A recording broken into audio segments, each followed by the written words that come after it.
Hello friend, welcome back to e learning with Hina channel. आज का जो सेशन है काफ़ी इंपॉर्टेंट है क्योंकि आज हम बात करेंगे बीपीएससी के असिस्टेंट प्रोफेसर की। यानी असिस्टेंट रिक्वायरमेंट है यहाँ पे, और ये रिक्वायरमेंट जल्दी ही आपको देखने को मिलेगी। एक बात तो है, बीपीएससी कुछ भी ना करे, बट बीपीएससी जितनी रिक्वायरमेंट निकालना है उतना ही अदर राज्य निकालें या निकालना सीख जाएँ तो हर बच्चे का यानी हर स्टूडेंट का कल्याण हो जाए। चलिए तो स्टार्ट करते हैं आज का सेशन। देखिए, बीपीएससी अपनी तरफ से पूरी कोशिश कर रहा है, यानी रिक्वायरमेंट तो आपको दे ही रहा है। जो भी है नेगेटिव या पॉजिटिव उस पर हम डिस्कस नहीं करेंगे। देखिए यहाँ पे रिक्वायरमेंट की अगर बात की जाए तो ये आई है आपकी बीपीएससी सहायक भर्ती। या यहाँ पे अगर बात की जाए कि कितने पद आए हैं या कितने हैं, तो देख लीजिए ये यहाँ लगभग आपको 4 सप्ताह के उपलब्ध हो जाएगी। ये मतलब इसी मंथ उपलब्ध हो जाएगी। ये नियुक्ति होने के इच्छुक है तो आपको ये जानना चाहिए कि अधिसूचना जारी होने के बाद आवेदन पत्र बीपीएससी आधिकारिक वेबसाइट पर उपलब्ध मतलब वेबसाइट पर लगभग 4 सप्ताह तक उपलब्ध रहेगा। इसी दौरान इस पात्र उम्मीदवार अपना आवेदन पत्र जमा कर सकते हैं। देखिए यहाँ पे देखते हैं अगर ये सूचना कब तक आ सकती है, यानी अनुमानित है ये तो तीसरे तिमाही में आ सकती है ये, और अधिसूचना लगभग 4 सप्ताह बाद आ जाएगी आवेदन तिथि। और इसमें 4 सप्ताह का समय लगेगा जो नोटिफिकेशन आएगा या रिक्वायरमेंट आएगा उसमें।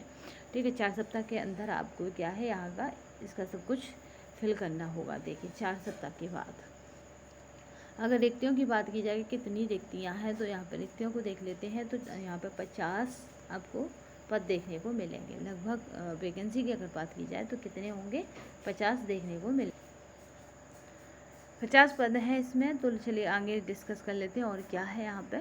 तो यहाँ पे अगर पेपर पैटर्न की बात की जाए और एग्जाम शुल्क की बात की जाए और यहाँ पे एज ग्रुप की बात की जाए कि कौन डाल सकता है, तो यहाँ पर देखिए यूजीसी मान्यता प्राप्त विश्वविद्यालय से स्नातक डिग्री, यानी आप अगर पीजी हैं किसी भी सब्जेक्ट से तो आप इसमें डाल सकते हैं। यहाँ पर पात्रता मानदंड देख लेते हैं क्या है। आयु सीमा क्या है, यहाँ पर लड़कों के लिए 37 है, लड़कियों के लिए 40 वर्ष तक वो अप्लाई कर सकते हैं। और जो भी मतलब छूट का रहता है ओबीसी एससी और अदर कास्ट, वो जैसे चलता है उसी तरह से है। आवेदन शुल्क की बात की जाए तो यहाँ पर सामान्य के लिए 600 है और महिलाओं के लिए 150 है। तो महिलाएं और एससी और यहाँ पे पीडब्ल्यूडी और जो भी अदर जो मतलब रिजर्व कोटा है जितना भी, उसको 150 देने हैं, जबकि अनरिजर्व कोटे को आपको 600 देने हैं। और अगर यहाँ पर बात की जाए चयन प्रक्रिया की, तो प्रारंभिक परीक्षा क्या है ऑफलाइन मोड पर होगी, जहाँ पे आपको 150 प्रश्न देखने को मिलेंगे। मुख्य परीक्षा की अगर बात की जाएगी यहाँ पे तो वही प्रोसेस रहेगा, ऑफलाइन मोड पर रहेगी। और यहाँ पे एक पेपर में आपको 100 प्रश्न और दूसरे पेपर में आपको 150 प्रश्न मिलेंगे। यानी आपको मुख्य परीक्षा में 250 प्रश्न और प्रारंभिक परीक्षा में 150 प्रश्न देखने को मिलेंगे। अगर वेबसाइट की बात की जाए तो वही BPSC यहाँ पे biharइन मतलब इस पर वेबसाइट पे आपको विजिट करना है बीपीएससी की पे। चलिए तो नेक्स्ट यहाँ पे देख लेते हैं कि क्या और प्रोसेस है। तो यहाँ पे अगर देखें ये सब कुछ ऑफलाइन मोड में ही रहेगा। और आवेदन पत्र की बात की जाएगी, यानी रिक्वायरमेंट जो फॉर्म है वो ऑनलाइन मोड में स्वीकार किए जाएंगे, ऑफलाइन मोड में नहीं। चलिए तो यहाँ पे देख लेते हैं 2 चरणों में है और क्या क्या है उनमें। प्रारंभिक परीक्षा की बात की जाए तो ये ऑफलाइन मोड है और अवधि इसमें क्या रहेगी, तो 2 घंटे 15 मिनट है। और कुल प्रश्नों की संख्या कितनी होगी, तो 150 होगी। अधिकतम अंक यानी आपका एक क्वेश्चन 1 नंबर का है। ठीक है, याद रखिएगा अधिकतम अंक कितने हैं, 150 है, कुल प्रश्न भी 150 है। तो यहाँ पर कैसा प्रकार रहेगा ये भी बता दिया है। टाइप जो रहेगा वो वस्तुनिष्ठ रहेगा, ऑब्जेक्टिव टाइप है, MCQ टाइप है। और अंकन योजना की क्या बात है, तो यहाँ पे एक ही अंक रहेगा। ठीक है, 150 क्वेश्चन है और 150 ही नंबर है, तो एक ही अंक रहेगा। और अनुभाग 2 में देखते हैं तो सामान्य अध्ययन क्या क्या है। सामान्य अध्ययन के 50 प्रश्न, सामान्य विज्ञान और गणित के 50 प्रश्न आएंगे। और यहाँ पे हम मानसिक दक्षता यानी रीजनिंग के 50 प्रश्न रहेंगे। गणित और रीजनिंग आपको होना चाहिए, सामान्य अध्ययन भी आपका अच्छा होना चाहिए जीके। ठीक है, माध्यम अगर बात की जाए तो यहाँ पर आपको दोनों माध्यम में मिलेगा, द्विभाषीय होगा, अंग्रेजी और हिंदी दोनों ही में अवेलेबल रहेगा पेपर। चलिए नेक्स्ट हम बात कर लेते हैं मुख्य परीक्षा की। मुख्य परीक्षा भी ऑफलाइन मोड है। अवधि प्रत्येक पेपर के लिए क्या है, 2 घंटे 15 मिनट है, यानी जिसमें 150 क्वेश्चन है उसके लिए भी आपका 2 घंटे 15 मिनट है। ठीक है, 2 घंटे 15 मिनट है। कुल सवाल की बात की जाएगी तो यहाँ पे 100 जिसमें प्रश्न है उसमें भी अवधि कितनी है, 2 घंटे 15 मिनट।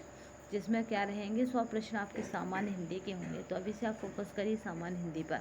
और आपके 150 प्रश्न जो हैं वो सामान्य ज्ञान के होंगे, ठीक है। आपके जनरल नॉलेज के होंगे 150 प्रश्न। चलिए अधिकतम अंक की बात की जाएगी तो पेपर 1 में 100 अंक हैं, यानी 100 क्वेश्चन है तो 100 ही अंक हैं। और अगर पेपर 2 में कितने हैं तो 150 प्रश्न है तो 150 ही अंक है। तो इस तरह से 250 का आपका मुख्य परीक्षा है। चलिए नेक्स्ट बात करते हैं। यहाँ पे आप मतलब ईच क्वेश्चन ये मतलब हर क्वेश्चन के लिए एक ही नंबर है, ठीक है। तो सामान्य अध्ययन आपके यहाँ पे पेपर 2 में क्या रहेगा, तो पेपर 2 में जिसमें आपकी 150 उसमें क्या है कि सामान्य अध्ययन के क्या है यहाँ पे 50 प्रश्न है और सामान्य विज्ञान और गणित के भी 50 प्रश्न हैं। तो इस तरह से यानी है कि आपको यहाँ पर टोटल सामान्य जो पेपर आता है, पहला पेपर जिस हर सब्जेक्ट का सामान्य होता है वही आपको यहाँ पर तैयार करना है। फीस की हमने बात कर ही ली है वहाँ पर, फिर एक बार और रिपीट कर लेते हैं। 600 है जनरल कैटेगरी के लिए और अदर के लिए 150 है।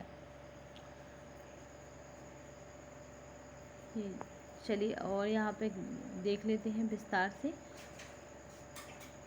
यहाँ पे देखिए पेपर 2 में क्या रहेगा कि जो पेपर 2 है उसमें सामान्य अभी हमने देखा था सामान्य अध्ययन के कितने हैं 50 प्रश्न मिलेंगे, सामान्य विज्ञान और गणित के 50, मानसिक दक्षता के 50 प्रश्न। माध्यम क्या रहेगा पेपर 1 ओनली केवल हिंदी में रहेगा, जो हिंदी में पूछे जाएंगे आपके वो हिंदी में ही रहेंगे। पेपर 2 में अगर बात की जाए द्विभाषीय हो जाएगा, यानी हिंदी और अंग्रेजी दोनों में मिल जाएगा। तो आज के सेशन में बस इतना ही। बस ये याद रखिएगा कि बीपीएससी ने क्या करा, अपने सहायक पदों की भी भर्ती की रिक्वायरमेंट जल्दी ही देने वाला है। आपको 4 वीक यानी 1 महीने का समय मिलेगा फॉर्म के बीच भरने का, और मुझे लगता है फॉर्म के ही बीच आपके एग्ज़ाम की डेट भी वो घोषित कर देगा। तो चलिए आज के सेशन में बस इतना ही। नेक्स्ट सेशन में फिर मिलेंगे, तब तक के लिए धन्यवाद। वंदे मातरम, जय हिंद।